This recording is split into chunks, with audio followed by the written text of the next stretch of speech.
Dia nak ceritanya kepada dia. Dia nak ceritanya dalam hadis ni ada macam-macam kataan digunakan.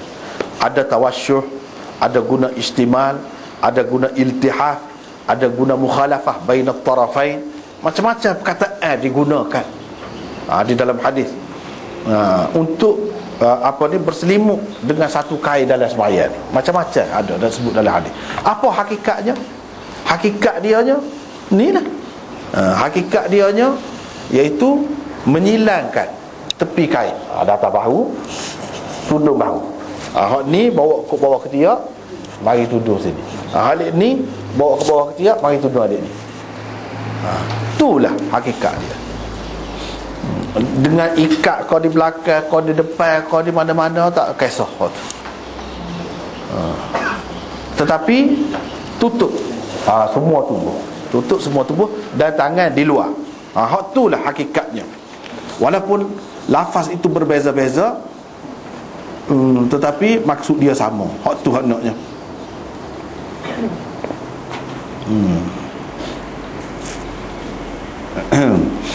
Satu. Yang keduanya, kita tengok dalam nota 383 tu. Tujuan Imam Bukhari mengadakan bab ini ialah untuk menolak pendapat sesetengah sahabat seperti Ibnu Umar dan Ibnu Mas'ud, di mana mereka berdua mengatakan tidak boleh bersembahyang dengan hanya memakai sehelai kain. Tak boleh. Alasan Bukhari ialah terlalu banyak hadis-hadis yang membolehkannya, diriwayatkan oleh sekian ramai sahabat. Antara mereka ialah Jabir, Abu Hurairah, Umar bin Abi Salamah, Salamah bin Al-Akwa', Ibnu Abbas, Abu Sa'id Al-Khudri, Ali bin Abi Talib. Ada salah aja sikit sebanyak terbaiklah Muawiyah bin Abi Sufyan, Anas bin Malik, Aisyah, Asma, Ummu Hani dan lain-lain lagi. Imam Tahawi berpendapat hadis-hadis tentang keharusan bersembahyang dengan hanya memakai sehelai kain sahaja termasuk dalam hadis-hadis mutawatir. Mana banyak sangatlah diriwayatkan daripada sahabat-sahabat, banyak. Mengikut setengah ulama, bab ini juga diadakan untuk menolak pendapat Umar. Dilaporkan beliau ada berkata, la yusalliyanna ahadukum multahifan wala tashabbahu bil yahud. Jangan sekali-kali kamu bersembahyang dengan berselimut. Jangan kamu menyerupai orang-orang Yahudi.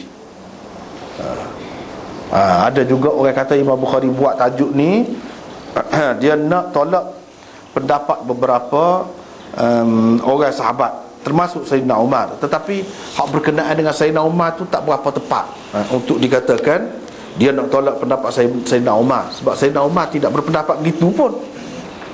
Hak Sayyidina Umar kata jangan berselimut tu maksudnya berselimut telanjang, tangan duduk dalam. Itulah yang Nabi SAW larang pun. Jangan buat lagu tu. Jangan menyerupai Yahudi, orang Yahudi lagu itulah cara selimut dia. Hak naknya lagu mana? Iaitu buat keluar tangan di luar. Kalau lagu tu berselimut tak apa. Sayyidina Umar tidak jelas. Dia mengatakan sehelai kain dengan selimut tak boleh, tak jelas. Tetapi Ibnu Mas'ud, Ibnu Umar memang jelas. Sebab apa? Dia kata hak boleh tu di zaman Nabi tu ketika susah. Bila senang tak boleh. Kalau seseorang tu ada pakaian lebih daripada selai, dia kena pakai. Dia kena pakai. Tak boleh selimut gitu, tak boleh. Imam Bukhari nak tolak itulah. Ada juga sahabat yang berpendapat kata tak boleh. Tak boleh setelah senang, setelah senang. Hak zaman Nabi tu dia pun tahu ada buat lagu tu. Itu ketika susah. Yang ni hukum tu berbeza dari segi senang susah. Imam Bukhari nak cerita, dia nak ayatnya Jabir ni ketika ni dia senang. Dia senang pun dia pakai selah je, selimut. Ini menunjukkan boleh. Hak tak boleh tu kalau ada dalam hadis ataupun pendapat seperti Sayyidina Umar, itu yang tak boleh tu orang panggil istimal as-samma. Hak tu hak tak bolehnya. Tak ada kena mengena hak ni dengan nak menolak pendapat Umar, tak ada. Lepas tu hak lain tu lebih kurang lah. Cuma di sini kan kalau kita perhati, Imam Bukhari buat mari 3 hadis di bawah tajuk ni daripada Umar bin Abi Salamah. Umar bin Abi Salamah 3 hadis. Benda lebih kurang je kita kata. Kalau kita perhatikan hadis mula-mula 341, 342, tu Umar bin Abi Salamah. Dan 343. Waktu pun hadis Umar bin Abi Salamah juga. Hanya 344 dan 345 tu je hadis orang lain. Apa Imam Bukhari buat gini? Sebab Imam Bukhari ni dia selain daripada nak cerita fiqh ijtihad dia juga nak dedahkan kepada kita tentang ilmu hadis. Dari segi kedudukan sanad tu, tinggi, rendah, gapo, dia nak ayat belakang. Dia nak cerita belakang. Kalau kita perhatikan hak mula-mula tu hadis 341. Dalam 3 hadis ni 341 hak tu hak paling tinggi sanadnya orang panggil sanad ali. Sebab apa? Orang perawi di antara Imam Bukhari dengan Umar bin Abi Salamah tu 3 orang. Cuba kita perhati. Ubaidullah bin Musa, dia ambil daripada Hisham bin Urwah, 2. Hisham bin Urwah ambil daripada ayah dia. Ayah dia tu yang ni Urwah bin Zubair lah. Urwah tu ambil daripada Umar bin Abi Salamah. Yang ni ada 3 perawi di antara Bukhari dengan Umar bin Abi Salamah. Tapi kalau kita tengok dalam riwayat yang kedua, Imam Bukhari ambil daripada Muhammad bin Al-Muthanna, dia ambil daripada Yahya, dia ambil daripada Hisham ambil daripada ayah dia, yang ni Urwah. Lepas tu daripada Umar bin Salamah. 2, 3, 4 ada 4.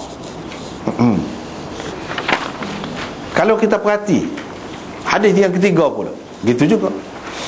Ubaid bin Ismail, Abu Usamah 2, Hisham 3, ayah dia yang ni Urwah 4 juga. 4 juga nak sampai kepada Umar bin Abi Salamah tu. Kalau nak kira, orang panggil sanad yang perawi dia kurang, hak tu kau tinggi. Bermakna hadis nombor 341 tu sanadnya ali, tinggi. Nak banding dengan hak 2 lagi.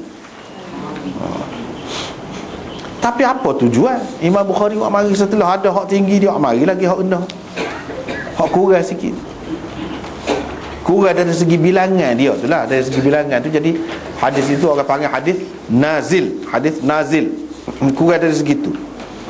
Bukan dari segi hadis tu tidak sahih, dah super tu lah je. Dari segi sahih tu menepati syarat dia tu super je hak tu. Cuma dari segi apa dia buat mari lagi setelah itu dari segitu. Itulah benda yang kita sebutkan di dalam nota 385. Bacalah semua saat ni lah sebut tu.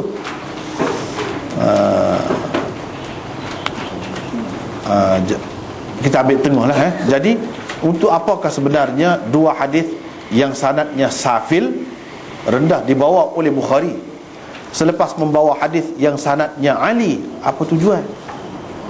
Sebab kita ni kan tulis ni berkenaan dengan Bukhari ni yang lengkap, bukan hadis Bukhari saja, dengan sanad dia sekali tu. Jadi kena ada kalanya kena bincang jugalah kepada orang-orang ramai ni. Dia tak ada faedah mana ni, tak ada faedah mana. Jawabnya ialah di dalam hadis pertama yang tinggi sanadnya itu tidak terdapat keterangan tentang penyaksian. Itu. Umar bin Abi Salamah hanya menceritakan bahawa Nabi SAW pernah bersembahyang dengan menggunakan selai kain yang disilangkan dua hujungnya di atas bahu. Tetapi beliau tidak ada menyebutkan bahawa beliau sendiri menyaksikannya. Tak ada. Walaupun sanad tu tinggi. Cuba perhati, 341. Umar bin Abi Salamah bahawa, kata dia, Nabi SAW pernah bersembahyang. Dia tidak ayat dia tengok. Pernah bersembahyang. Dia tidak ayat dia tengok. Tidak ada perkataan menyaksikan itu. Riwayat kedua walaupun menyebutkan beliau menyaksikan Nabi SAW berbuat begitu. Cuba tengok riwayat nombor 342. Umar bin Abi Salamah melihat Nabi SAW bersama. Melihat Nabi, itu makna menyaksikan lah tu. Ada sebut berbuat begitu, namun ia dikemukakan secara an-anah. Cuba perhati, tu kan Isyam ambil daripada ayah dia. Abi itu ayah saya. Maksud dia nya Urwah lah ayah dia.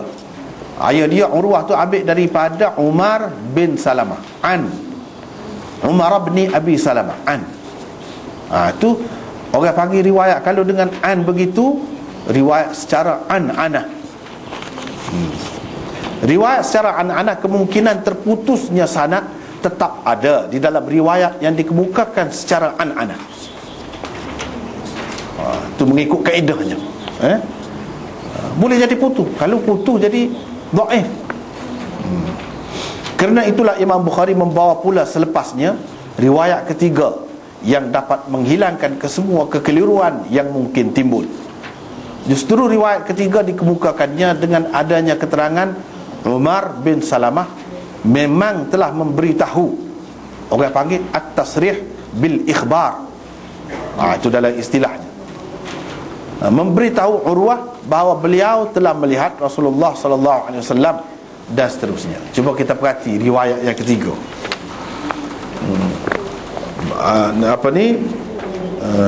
Hisham daripada ayahnya bahawa Umar bin Abi Salamah telah memberitahunya. Ada sebut memberitahunya. Umar bin Abi Salamah tu sendiri memberitahu kepada Urwah. Bukan ada perantaraan orang lain, tak. Itu kan jelas. Jelas. Itu tujuan Imam Bukhari buat mari 2-3 kali. Hadis tak boleh buat mari lalu gabung semua lah, kita kata gabung semua sekali, senang kan lagu tu. Ambil buah hak keliru-keliru tu, hak mungkin tergantung kau apa buah tu. Ambil hak lengkap selalu. Hak yang ketiga ni selalu ambil. Dia tidak nak gitu. Inilah benda yang seninya. Kepada orang ramai tak ada faedah mana. Kepada orang ramai. Tapi kepada hak ngaji memang nak benarlah benda lagu ni. Nak benar benda lagu ni, iaitu baru kita boleh tahu. Kepada orang hak tak ngaji hadis memang dia tak serah mana. Kepada hak ngaji hadis dia boleh tahu.